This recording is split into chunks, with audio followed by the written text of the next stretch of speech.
2024년 새로운 한 해를 시작하게 하신 하나님께, 또 은혜 베푸신 하나님께 감사와 영광과 찬양을 올려드립니다.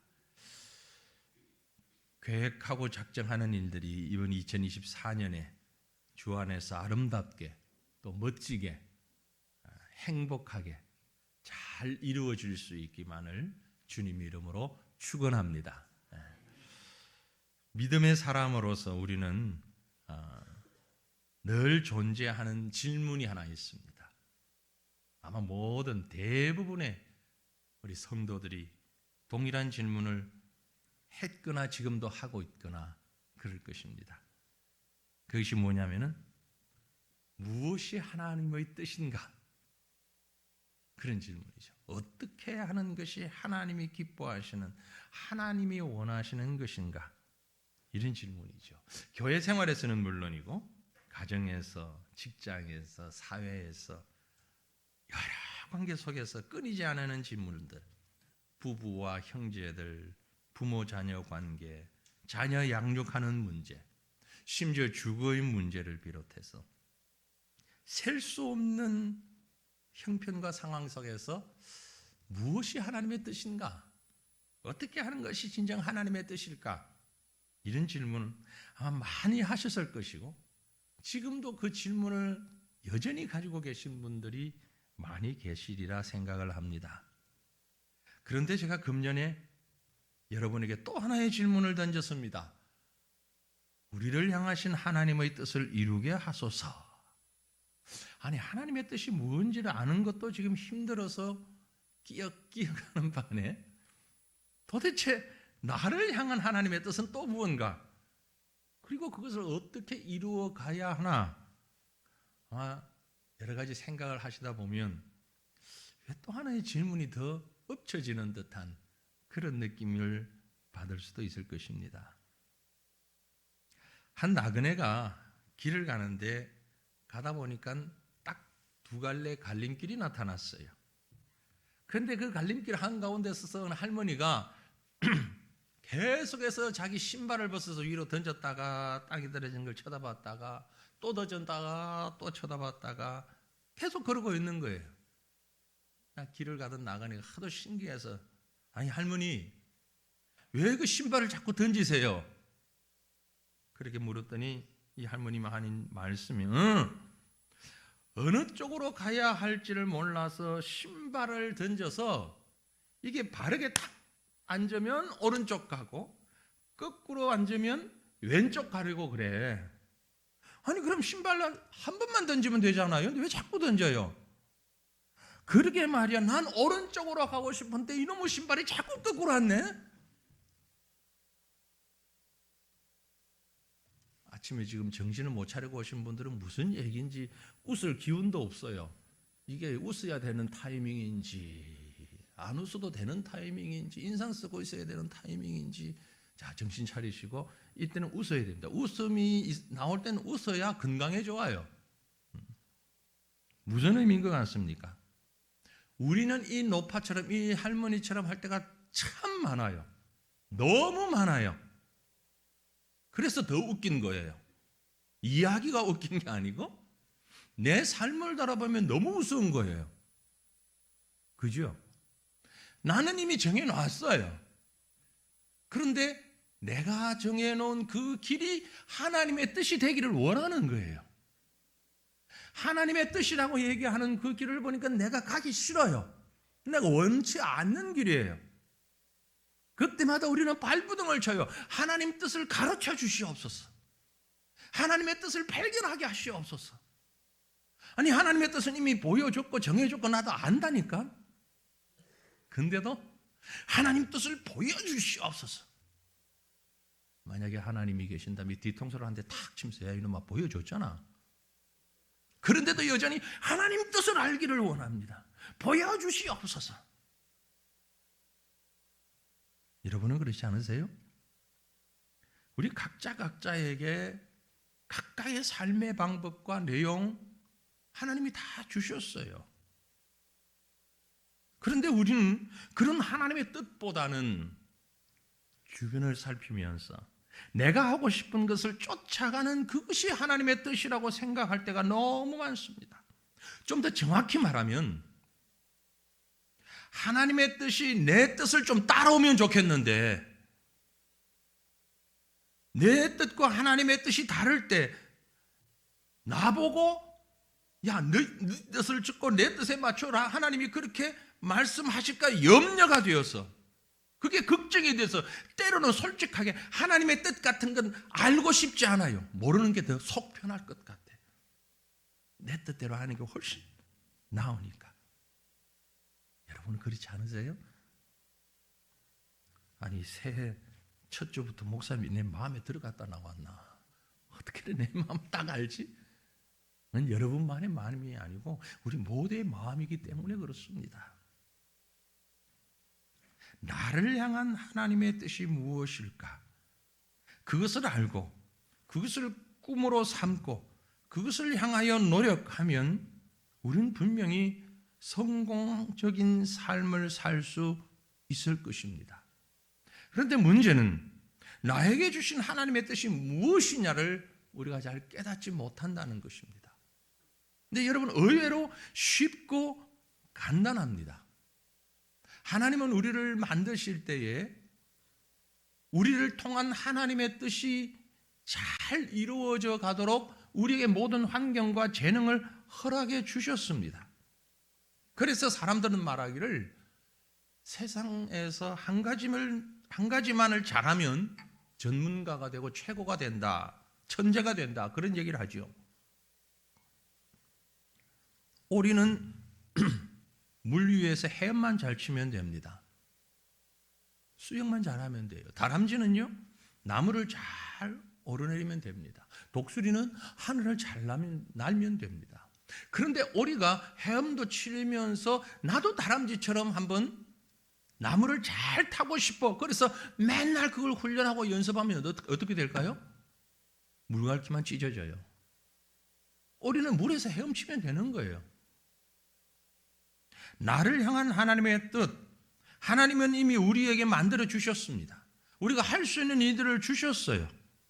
우리는 그것을 내가 잘하는 것, 내가 가장 좋아하는 것, 그것을 통해서 하나님의 뜻을 이루어가면 되는 것입니다. 사랑하는 성도들이여, 금년 2024년을 그렇게 하나님의 뜻에 대한 전문가로 살아갈 수 있기를 축원합니다. 어렵게 생각하지 마십시오. 너무 다른 것으로 생각하지 마십시오. 그러나 가끔 염려가 되죠. 그게 하나님의 뜻이 아니면 어떡합니까? 아니 그게 내 뜻이면 어떡합니까? 물론 우리의 육체적인 욕심을 따라서 하라는 말씀이 결코 아닙니다. 이제 오늘 드리는 말씀들을 통하여서 내 주변에서 나와 가장 가까이에 있는 하나님의 뜻을 바르게 찾고 그 뜻에 순종하며 그 뜻을 이루어갈 수 있는 우리 모두가 되기를 원합니다. 성경은 분명히 이렇게 말씀하고 있어요. 너희 안에서 행하시는 이는 하나님이시니 자기의 기쁘신 뜻을 위하여 너희에게 소원을 두고 행하게 하시나니. 우리에게 소원을 두고 행하게 하신답니다. 우리가 목적하는 바를, 우리가 무엇을 원하는 바를 하나님께서 이미 우리 마음에 두셨고 그것을 통해서 하나님의 뜻을 이루어 간다고 말씀하고 있습니다. 그러므로 우리는 나를 통하여서 나에게 주신 그 하나님의 뜻에 집중하고 믿음 안에서 그 하나님의 뜻을 이루어가기에 성공하는 금년 한 해가 되시기를 간절히 소망합니다. 그렇다면 우리를 향한, 나를 향하신 하나님의 뜻, 그것이 무엇인가를 어떻게 알 수 있을까? 이게 오늘 제가 드리고 싶은 말씀인데 어떻게 하나님의 뜻을 알 수 있을까? 먼저 여러분 하나님의 뜻에 집중하시기를 바랍니다. 하나님이 원하시는 하나님의 뜻, 하나님의 뜻을 위하여 하나님의 뜻이 무엇인가를 찾기 위하여서 하나님이 원하시는 것이 무엇인지를 집중하셔야 됩니다. 우리 예수님도 육신을 입고 이 땅에 오셨을 때에 아버지의 일, 아버지의 뜻을 이루기 위하여서 그의 인생을 거기에 올인하셨어요. 집중하셨어요. 아버지여, 내 뜻대로 하게 마옵시고 아버지의 뜻대로 하게 하옵소서라는 고백이 하나님의 뜻에 집중했다는 겁니다. 하나님의 뜻이 무엇일까 생각하는 습관 항상 가지시기를 바랍니다. 그래서 하나님의 뜻에 집중해서 그 목적, 그 방향, 그 이유를 안다면 그 하나님의 일에 실패할 일이 없을 것이 분명합니다. 우리가 금년 한 해 묵상하며 나아가기를 원하는 말씀은 오늘 설교의 본문으로 잡았습니다. 우리 다시 한번 같이 읽어봅니다. 항상 기뻐하라. 쉬지 말고 기도하라. 범사에 감사하라. 이는 그리스도 예수 안에서 너희를 향하신 하나님의 뜻이니라. 하나님의 뜻이니라. 우리를 향하신 하나님의 뜻이 있으니 그 뜻에 집중하라는 전제가 먼저 있어야 하는 것입니다. 하나님의 뜻대로 해야지. 그래, 하나님의 뜻이 무엇인지를 찾아야지. 생각하며 관심을 가지며 우리의 시선을 거기에 모으는 그런 인생이 되어야 한다는 것입니다. 우리의 인생이 바로 여기에 집중력을 가진 삶이 되어야 한다는 것입니다. 그럴 때 우리는 성공적인 인생으로 들어가게 되는 것입니다. 너희를 향하신 하나님의 뜻이니라. 그러므로 이제는 우리 늘 이렇게 생각하십시다. 나를 향하신 하나님의 뜻, 나를 향하신, 우리를 향하신 하나님의 뜻이 무엇일까? 생각나면 그때 떠올리지 마시고, 잊어버렸다가 힘들 때 떠올리지 마시고, 꼭 어떤 결정을 해야 할 때 그때 생각하지 마시고, 늘 평상시에 우리의 습관 속에, 우리의 삶 속에 그것이 습관화되어지도록, 당연히 우리의 삶이 되어지도록 이것을 늘 우리 머릿속에, 우리 가슴 속에, 우리의 삶 속에 생각할 수 있기를 바랍니다. 여러분 가운데도 운전을 오랫동안 하시는 분들이 계실 겁니다만, 저도 개인적으로 운전한 지가 지금 한 35년 넘었습니다. 36년째. 이 정도 이제 운전을 하니까 잘하고 못하고를 떠나서 운전하는 게 뭘 생각해서 하기보다는 습관이 돼버려서 몸에 익어 있는 거죠. 그죠? 딱 차에 타면 뭐부터 하고 뭐하고 길을 갈 때는 어딜 보고 이런 건 교과서에 나오는 걸 얘기하지 않아도 이미 몸에 젖어 있습니다. 30년을 넘게 하다 보니까. 또 어떤 분이 그래요. 이 자리만 올라오면 그렇게 긴장되고 다리가 후들후들 떨린다 그러는데, 저는 세상에 잠자는 것 말고는 여기가 제일 편하거든요. 잠잘 때 편안하게 누워있는 것 말고는 여기 있어서 얘기하는 이 설교하는 시간이 참 편해요. 왜냐하면 40년을 넘게 했거든. 그 정도 되니까 잘하고 못하고를 떠나서 익숙한 거죠. 아주 익숙한 거예요. 여러분, 하나님의 뜻이 무엇인가를 생각하고 그 뜻을 알아가는데 익숙해지기를 원합니다. 그러면 하나님의 뜻을 찾을 수 있는 거예요. 우리가 가끔 여기에 계신 분들이 그렇게 할 일은 많지는 않겠지만, 어떤 축제나 기쁜 일이 있을 때 와서 건배하죠. 위하여 해보셨어요 혹시? 응급결에 또 예 하고 위하여 할 수 있어요. 위하여. 그런데 우리는 혹시 그런 일이 있다면 마음으로 함께 외칩시다. 앞에 한 말을 더 넣어서. 뭘? 하나님의 뜻을 위하여. 좋잖아요. 하나님의 뜻을 위하여. 하나님의 뜻을 위하여. 우리의 삶을 하나님의 뜻을 위하여 처음부터 끝까지 집중했으면 좋겠습니다. 그때에 정말 이 일이 뭔가, 이게 도대체 무슨 일인가라고 당혹스러울 때도 하나님의 뜻을 찾을 수 있을 것입니다. 루터가 종교개혁을 한 후 루터파 개혁교회가 처음에는 번성하다가 로만 캐토릭의 아주 정책적이고 기획적인 그런 압박에 의해서 루터파 교회가 아주 없어지는 그런 상황에 있었습니다. 슈바이드 니츠라고 하는 단 하나의 루터 교회만 있었는데, 그 교회 슈몰크라고 하는 목사님 내외가 주변 36개 마을을 다 관장하며 목회를 했습니다. 교회들이 다 있었는데 교회들이 없어지고 슈몰크 목사님 주변에 있는 교회들이 다 없어지고 36개 마을을 혼자서 감당해야 하는 그런 상황에까지 이르렀습니다. 그래서 아주 힘들게 목회를 할 수밖에 없었는데 한 번 신방을 가면 먼 거리에 있는 마을을 돌아서 오니까 하루 종일 걸릴 수밖에 없었어요. 한 번은 신방을 가서 며칠간이나 그 마을들을 순회하면서 신방을 하고 며칠 만에 돌아왔는데 1704년 어느 날입니다. 며칠 만에 집에 돌아와 보니까 아니 집이 온데간데가 없어요. 불이 나서 화재가 나서 폐허가 되어 잿더미가 되어 있는 겁니다.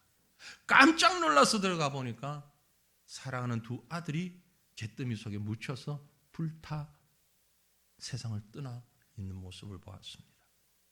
충격받은 슈몰크 목사 부부는 한동안 그 앞에 꿇어앉아서 정신을 차릴 수가 없었습니다. 한참 눈물을 흘리다가 부부가 손을 잡고 하나님 앞에 고백했습니다. 그 고백을 좀 전에 우리도 함께 찬송으로 불렀습니다. 내 주여 뜻대로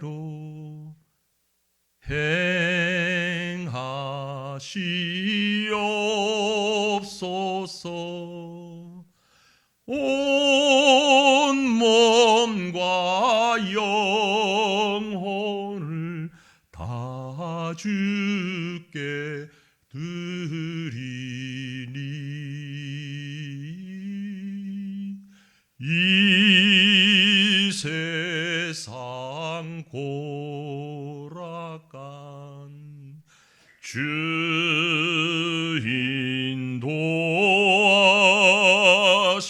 인도하시고 날 주관하셔서 뜻대로 하소서. 이 곡이 그렇게 탄생된 곡입니다. 그저 편안하게 좋은 일들 앞에서 하나님 이래도 좋고 저래도 좋으니 하나님 뜻대로 해주십시오가 아니라 절망적인 상황에서 저와 여러분이 그런 상황을 맞닥뜨렸다면 과연 무슨 고백을 할 수 있겠습니까? 누구도 하나님을 바라볼 수 없는, 하나님을 향하여 원망할 수밖에 없는 형편이 주어졌을 때에 내 주님 뜻대로 하시옵소서라는 고백은 하나님의 뜻에 집중하는 사람만 할 수 있는 고백입니다. 사랑하는 성도들이요, 하나님 앞에 따지지 마십시오. 하나님 앞에 질문하는 것보다는 내 뜻과 하나님의 뜻이 다를 때에 전지전능하신 하나님께서 이 일을 통하여서 하나님의 뜻을 이루어 가시는 줄 믿고 그 하나님의 뜻에 순복할 수 있는 저와 여러분의 성숙한 믿음이 되기를 간절히 소망합니다. 때에 따라서 힘들고 어렵고 감당하기 어려운 그런 일들이 우리 앞에 올 수 있습니다. 그럼에도 불구하고 우리는 이미 답을 알고 있습니다. 오랫동안 신앙생활 하면서 모른 척하고는 있지만 실제 하나님의 뜻이 뭔지는 알고 있어요. 그때 하나님 앞에 하나님 뜻이 하늘에서 이루어진 것 같이 땅에서도 이루어지게 하옵소서. 나에게도 이루어지게 하옵소서. 그렇게 고백했으면 좋겠습니다. 우리 예배 마지막 찬송을 주기도문송을 하는데 사실 1월 첫째부터 다른 곡으로 바꾸려고 하다가 이 말씀 생각하면서 당분간 좀 더 해야 되겠다는 생각을 했어요. 내 뜻대로 하지 마시고 아버지의 뜻대로 뜻이 하늘에서 이루어진 것 같이 땅에서도 이루어지게 하옵소서. 그것이 온전한 기도가 되는 것입니다. 하지만 날마다 세상에 살면서 한순간도 세상과 떨어질 수 없는 저와 여러분이 어떻게 그렇게 하나님의 뜻만을 매일 생각하며 집중하며 살 수 있을까요? 그 방법을 성경에서는 이렇게 말씀합니다. 로마서 12장 2절에 너희는 이 세대를 본받지 말고 오직 마음을 새롭게 함으로 변화를 받아 하나님의 선하시고 기뻐하시고 온전하신 뜻이 무엇인지 분별하도록 하라. 세대를 본받지 말고 이 세상을 바라보지 말고 마음을 새롭게 함으로 하나님의 선하시고 기뻐하시고 온전하신 뜻을 분별하기 위하여 집중하고 습관적으로 생각하라는 것입니다. 이것이 우리의 사명입니다. 우리의 인생입니다. 하나님을 향하여 하나님의 나라와 이름과 그 뜻을 위하여 기도하는 성도들, 그 뜻을 찾기 위하여 집중하는 삶을 살아가는 저와 여러분 되시기를 주님 이름으로 축원합니다. 더 나아가서 우리가 예수님께 집중할 때 하나님의 뜻을 찾게 됩니다. 하나님의 뜻에 집중한다는 것은 결국 예수님을 구주로 믿는 신앙에 집중한다는 것입니다. 믿음에 집중한다는 거죠. 아까 우리가 건배할 때 하나님의 뜻을 위하여라고 했는데 동시에 우린 조금 바꾸가면 더 좋겠어요. 위하여라는 말보단 향하여, 하나님의 뜻을 향하여, 위하여, 하나님을 위하여라고 고함쳤던 사람은 자연스럽게 그 다음 단계는 하나님을 향하여라고 외칠 수 있을 것입니다. 이게 믿음의 방법입니다. 믿음은 방향입니다. 무슨 말씀이냐? 믿음이라고 하는 것은 나를 주님께 맡기는 방향을 바르게 잡는 겁니다. 어떤 인생의 방향을 잡고 살아가느냐에 따라서 우리의 삶의 내용은, 결과는 확연하게 다를 것입니다. 예수님을 향한 그 신앙의 집중, 우리를 구원과 축복으로 인도하는 그 예수님을 향한 구원의 도리에 우리의 시선을 모을 수 있기를 바랍니다. 예수님을 믿는다는 것은 예수님께 나의 모든 것을 맡기는 것을 말합니다. 그리고 주님을 향하여 쳐다보는 것입니다. 바라보는 것입니다. 주님을 바라보고 나를 주님 앞에 맡길 때에 우리의 인생은 정말 영적으로 수확을 거둘 수 있는 인생이 되는 거죠. 그게 신앙생활이라고 하는 것입니다. 여러분, 신앙생활은 다른 말로 얘기하면 예수님께 나를 맡기는 것을 말합니다. 인생을 주님께 맡길 때에 구원이라는 결과가 따라오고 축복이라는 승리라는 열매가 따라오는 것이죠. 그런데 신앙생활을 하면서 예수를 믿으면서도 예수님께 나를 맡기지 못하는 사람들이 있어요. 그건 바른 신앙이라고 볼 수 없습니다. 여러분이 만약 그런 분들이 많이 계실 것 같기도 한데 아닌 것 같기도 하고, 저는 아니니까, 상당한 재산이 있다면, 돈이 있다면 그걸 호주머니에 넣고 다닙니까? 아니면 집에 어디 금고 안에 넣고 다닙니까? 지혜로운 사람이라면 은행에 맡기겠죠. 은행 가운데서도 어떤 은행요? 이자 많이 주는 은행에 그런 적금에다가 붙거나 그렇게 넣어놓겠죠. 왜요? 그게 맡겨놓으면 이자가 붙으니까. 아니, 세상의 물질도 이자 얼마 붙이려고 은행에 맡기는데 여러분의 인생은 왜 예수님께 맡기질 못합니까? 여러분이 가지고 있는 그 얼마의 물질보다 인생이 더 못한 것입니까? 아니잖아요. 여러분의 인생을 예수님께 맡기면 세상의 이자와는 비교할 수 없는 천국의 상급이 주어지는데 그걸 맡기지 못하고 있는 사람, 진정한 신자라고 할 수 없을 것입니다. 그래서 오늘 우리 1년 동안 암송해야 할 말씀을 다시 한번 읽습니다. 항상 기뻐하라, 쉬지 말고 기도하라, 범사에 감사하라. 이는 그리스도 예수 안에서 너희를 향하신 하나님의 뜻이니라. 그리스도 예수 안에서, in Christ Jesus, 예수 그리스도 안에 있을 때에, 예수님께 맡길 때에, 예수님만 바라볼 때에, 그때 우리가 하나님의 뜻을 찾게 되고 하나님의 뜻을 이루게 된다는 말씀인 것입니다.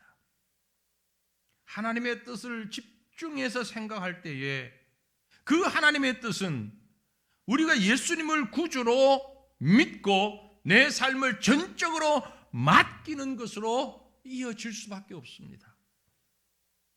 그러므로 우리는 예수님 향하여 우리의 삶을 방향을 전환해야 하는 것입니다.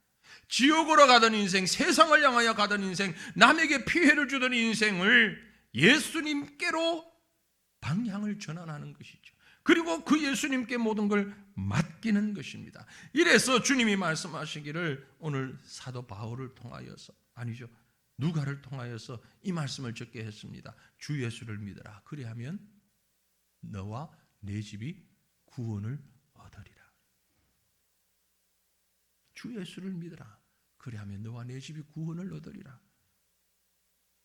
바울이 감옥에서, 빌립보 감옥에서 간수에게 전도한 이 고백은, 이 말은 그 간수의 인생의 방향을 바꾸어 놓았습니다. 주 예수를 믿는다는 것은 예수를 집중해서 바라보며 그 예수님께 자신을 맡기는 것을 말하죠. 그럴 때에 너와 내 집이 구원을 받게 될 것이다. 어떤 이자보다, 어떤 저축보다 값진 결과를 얻게 되는 것입니다. 맡긴다는 말은 다른 사람의 권력이나 통제 혹은 소유에 굴복한다는 것을 말합니다. 영향력 혹은 어떤 힘에 자신을 다 드리는 것을 맡긴다는 단어로 표현하는 것이죠. 사람들은 날마다 무엇인가 굴복하고 무엇인가 맡기며 살아갑니다. 작게는 동료들의 압력에 굴복하고 유혹에 자신을 맡기고 살기도 하고요. 이런 종류의 굴복이나 맡김은 영적인 회복과는 관계가 멀습니다. 여기서 말하는 영적인 맡김은 하나님의 목적에, 하나님의 그 뜻에 자신의 두 손을 다 맡기고 온 삶을 맡기는 것입니다. 그래서 교만한 사람은 절대 맡길 수가 없어요. 맡기기 위해서는 하나님 앞에서 뿐만이 아니라 사람 앞에서도 겸손해야만 할 것입니다. 사랑하는 성도들이요, 우리의 행위를 하나님 앞에 맡깁시다. 우리의 생각을 주님 앞에 맡깁시다. 우리의 감정도 맡기고 우리의 시간도 맡기고 우리의 일도 주님 앞에 다 맡길 수 있기를 바랍니다. 우리의 전 삶의 영역을 맡길 수 있기를 바랍니다. 그래서 금년 한 해 우리가 살면서 이렇게 고백하십시다. 하나님, 물질도 맡깁니다. 가정도 맡깁니다. 건강도 맡깁니다. 주님 다 맡깁니다. 주님 보호하여 주시옵소서. 그때 하나님의 뜻을 우리가 찾아갈 수 있는 거죠. 내가 맡기지 아니하고는 하나님의 뜻은 공부해서 알아지는 것이 아닙니다. 뒤진다고 찾아지는 것이 아닙니다. 나를 맡길 때에 깨닫게 되어지는 것입니다. 마지막으로 하나님의 뜻은 성령의 도우심을 따를 때 알게 됩니다. 이제 우리에게 중요한 것은 성령의 도우심을 받는 일입니다. 왜냐하면 하나님을 집중하고 우리의 습관 속에 예수 그리스도를 향하여서 모든 걸 맡기는 것이 쉽지 않은 일이기 때문에 그렇습니다. 단순하지 않은 일이기 때문에 그렇습니다. 그 일을 하기 위해서는 힘이 필요한데 그 힘은 바로 성령의 힘입니다. 신앙의 집중력, 바로 성령의 능력으로 성령을 경험할 때 가능한 일입니다. 신앙의 집중력을 위해서 여러분 그러므로 성령의 도우심을 구하시기를 바랍니다. 성령 받으면, 아니 성령 충만하면 놀라운 영적 집중력을 가질 수 있을 것입니다. 성령을 경험하지 못한 사람은 이 일을 알 수가 없습니다. 그래서 경험한 사람은 자신 있게 말할 것입니다. 성령이 도우시면 된다. 앞에서 예를 들었던 슈몰크 목사님 같은 경우, 유명한 주기철 목사님 같은 경우, 손양원 목사님 같은 경우, 아니 어떻게 그럴 수 있죠? 특별한 사람이 하나님께서 특별한 은혜를 베푸셔서, 맞습니다. 그 특별한 은혜라는 게 뭡니까? 성령이 충만한 것입니다. 사랑하는 성도들이요, 저와 여러분이 하나님의 성령으로 충만하여서 하나님의 뜻을 발견하고 그 뜻을 이루어갈 수 있기를 주님 이름으로 축원합니다. 성경은 이렇게 말씀하고 있습니다. 만군의 여호와께서 말씀하시되 이는 힘으로 되지 아니하며 능력으로 되지 아니하고 오직 나의 영으로 되느니라. 나의 영, 하나님의 영, 성령, 그것으로 된다고 성경이 말씀하고 있습니다. 성령께서 도우시면 된다는 것입니다. 그래서 죽음을 이기고 부활하신 예수님께서 제자들에게 나타나셔서 처음으로 제자들을 대면하시면서 하신 말씀이 바로 이 말씀을 하신 거예요. 저희를 향하사 숨을 내쉬며 가라사대 성령을 받으라. 죽음을 경험하고 부활을 경험하고 생명을 경험했느냐? 경험했다고 안다고 그것 가지고 되는 것 아니다. 성령을 받아라.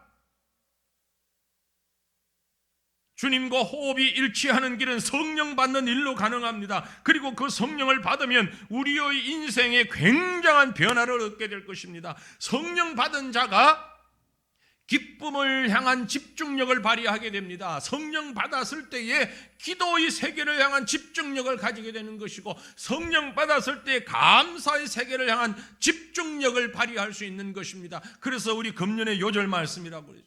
오늘 본문 말씀 다시 한번 봅니다. 항상 기뻐하라, 쉬지 말고 기도하라, 범사에 감사하라. 이는 그리스도 예수 안에서 너희를 향하신 하나님의 뜻이라. 아니, 어떻게 항상 기뻐할 수 있고 어떻게 쉬지 않고 기도하며 어떻게 모든 일에 감사할 수 있습니까? 성령으로 충만하면 가능한 거예요. 나를 향하신 하나님의 뜻을 이루게 하옵소서. 어떻게 해요? 여러분, 머리를 싸매고 앉아도 안 되는 일입니다. 길은 성령으로 충만한 것입니다. 성령으로 충만하면 정말 기뻐하고 기도하고 감사할 일이 계속 생기는 것입니다. 심지어 한탄할 수밖에 없는, 내 자녀가 다 세상을 떠난 것과 같은 상황 가운데서도 내 주여 뜻대로 행하시옵소서라고 고백할 수 있는 것은 성령의 능력 아니면 불가능합니다. 세상 사람들은 분명히 100이면 100 손가락질하며 말할 것입니다. 미쳤구나, 제정신이 아니구나. 그래요, 미쳐야 됩니다. 제정신이 아니어야 합니다. 어떻게? 성령으로. 그때 우리는 하나님의 뜻을 발견할 수 있고 그 하나님의 뜻을 이루어갈 수 있을 것입니다. 사랑하는 성도들이여, 금년 2024년 한 해 하나님을 위하여 살고 예수님을 향하여 살고 성령의 도우심을 받아서 사는 인생이 되면 우리는, 저와 여러분은 정말 항상 기뻐할 일이 생길 것입니다. 쉬지 않고 기도해야 할 이유가 자꾸 생겨날 것입니다. 그리고 응답 가운데 범사에 감사할 일이 풍성해질 수 있을 것입니다. 결국 성령의 도우심으로 우리로 하여금 하나님의 뜻을 깨닫고 그 뜻을 이루어가는 삶을 살아갈 수 있을 것입니다. 2024년 새로운 한 해를 주신 하나님께 감사드리며 금년 한 해 동안 진실로 우리를 향하신 하나님의 뜻을 이루며 살아가는 저와 여러분 되시기를 바랍니다. 나와 우리를 향하신 하나님의 뜻에 집중하며 예수님 향하는 우리의 삶이 성령의 절대적 도우심을 의지하는 금년 한 해 이 시간들이 되시기를 주님의 이름으로 축원합니다.